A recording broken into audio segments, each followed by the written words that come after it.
Pandemi ini di Indonesia sudah memasuki 1 tahun lebih, yang mana 1 tahun ini kita dituntut untuk selalu belajar di rumah secara virtual atau daring dalam jaringan.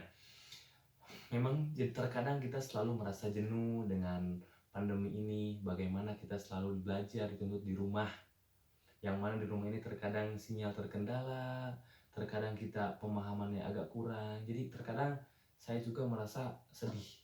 Namun kesedihan ini dituntut untuk kita selalu beradaptasi dan kita harus melampauinya. Nah, kali ini saya akan membahas tentang sejarah singkat kewarganegaraan dan pentingnya pendidikan kewarganegaraan.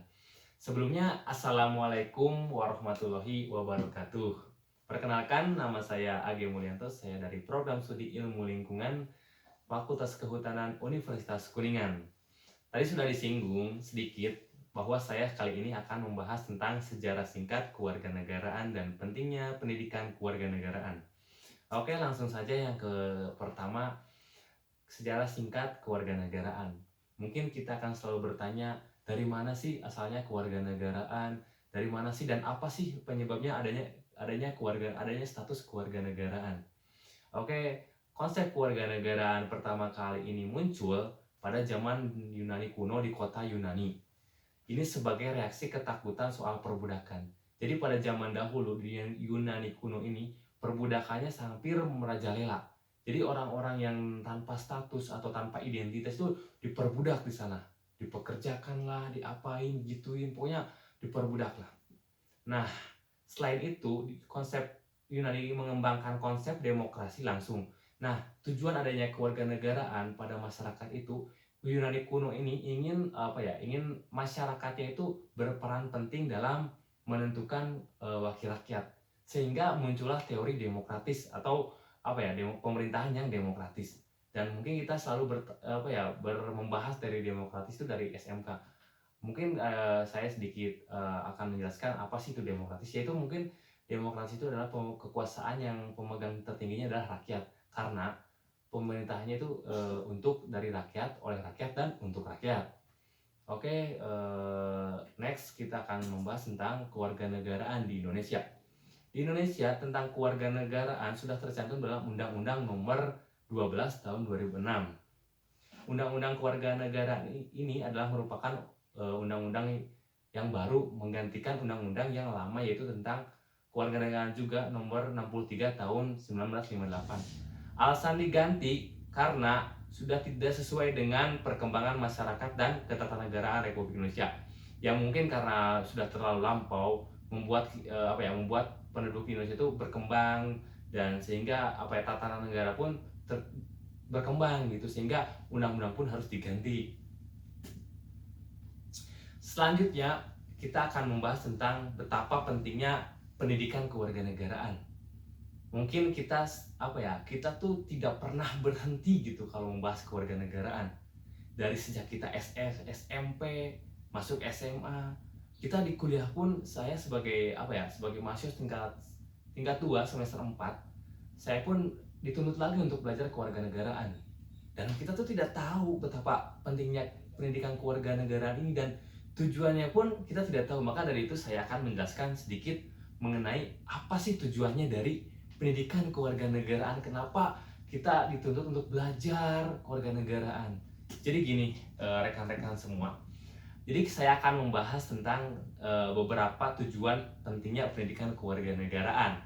Oke, yang pertama, menampilkan karakter warga negara yang paham akan nilai dan moral Pancasila. Nah, di sini teman-teman, kita itu harus dituntut untuk untuk belajar tentang kewarganegaraan agar kita tahu dan paham secara moral Pancasila dan menampilkan karakter yang cinta dengan negara kita sendiri. Kita itu dituntut untuk mencintai negara, sehingga kalau kita udah cinta, maka kita akan menjaganya gitu. Karena suatu negara kita tuh negara yang kaya raya, teman-teman. Jadi kita tuh dituntut untuk untuk bisa menjaga, sehingga penting sekali untuk belajar tentang kewarganegaraan ini. Yang kedua, memiliki komitmen sikap positif dan memiliki pemahaman utuh mengenai Undang-Undang Dasar Negara Republik Indonesia tahun 1945. Kita ini dituntut untuk memiliki komitmen, sikap positif, dan memiliki pemahaman utuh. Nah, kita sebagai warga negara Indonesia yang baik, kita harus tahu apa itu isinya dalam Undang-Undang Dasar Negara Republik Indonesia 4 tahun 45 tahun 1945. Kita sebagai warga negara, masa kita tidak tahu gitu, masa kita pemahamannya kurang kok untuk sebagai dasar negara kita, masa kita kurang. Nah, maka pendidikan kewarganegaraan ini menuntut kita untuk senantiasa belajar mengenai Undang-Undang Dasar Negara Republik Indonesia tahun 1945.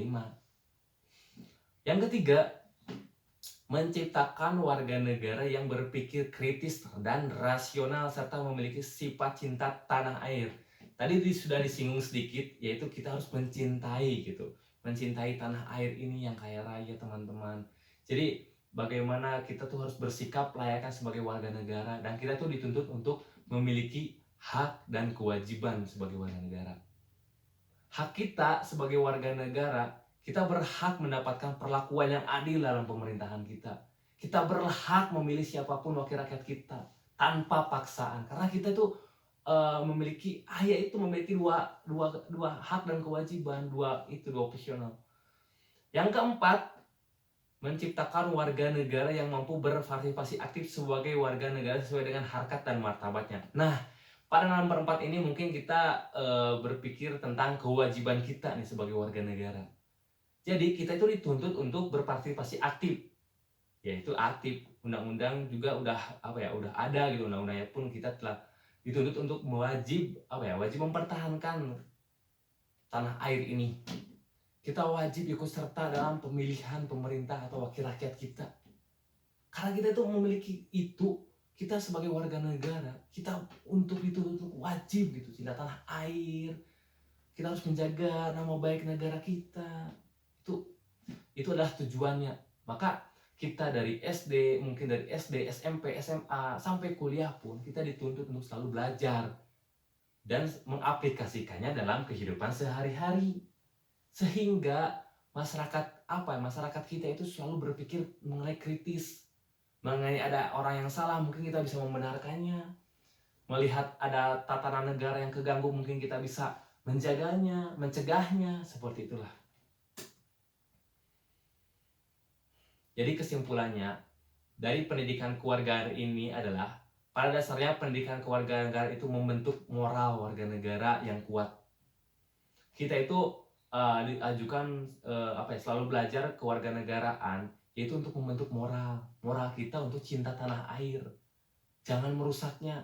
Contoh lah ini, kalau kita sudah memiliki moral atau cinta tanah air, mungkin kita tidak akan pernah merusaknya. Contoh di lingkungan lah, karena saya merupakan prodi lingkungan gitu, jadi tidak akan jauh ngambil contohnya. Saya misalkan kita akan membuang sampah. Kalau kita udah cinta tanah air kita Indonesia, kita akan membuang sampah pun kan karena tidak akan mungkin terjadi gitu. Karena kita tahu, kita akan merasa bahwa saya nih membuang sampah, saya akan merusak negara nih, negara akan hancur, negara akan banjir, negara akan kerugian. Jadi kita kalau cinta tanah air, maka tatanan negara pun terjaga dengan baik gitu.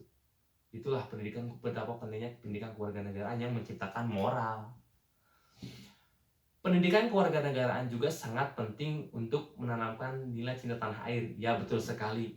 Dan juga pendidikan kewarganegaraan ini diharapkan menjadi dasar yang kuat kokoh untuk mengembangkan kepribadian yang baik pada setiap warga negara. Karena pendidikan kewarganegaraan begitu penting, maka pendidikan kewarganegaraan ini senantiasa tidak hanya sekedar dipahami, tapi wajib diimplementasikan dalam kehidupan sehari-hari. Betul sekali dari aspek terakhir ini, bahwa kita itu dituntut untuk belajar, selalu belajar, hampir 12 atau 15 tahun kita belajar tentang pendidikan kewarganegaraan. Namun pentingnya pendidikan kewarganegaraan ini tidak hanya belajar, melainkan kita harus senantiasa mengimplementasikan dalam kehidupan sehari-hari. Nah, itu tadi, ketika kita sudah mencintai negara kita tidak akan pernah merusaknya gitu. Hutan dibabat dijadiin suatu perusahaan kelapa sawit. Emang secara ekonomi mungkin meningkat sedikit, namun tanah air kita hancur, hanyut, itu merupakan kita tidak pernah mencintai negara kita. Karena apa? Karena terlalu besar memikirkan ekonomi tanpa memikirkan lingkungan. Namun ketika kita mencintai negara kita, kita akan menjaganya, ekonomi stabil, lingkungan terjaga, maka tatanan negara kita itu akan tersusun dengan baik. Selain itu juga, betapa pentingnya kita bermoral dalam kehidupan sehari-hari, bermoral dalam melakukan apapun. Jadi sangat penting sekali lah menurut saya pendidikan keluarga negara ini.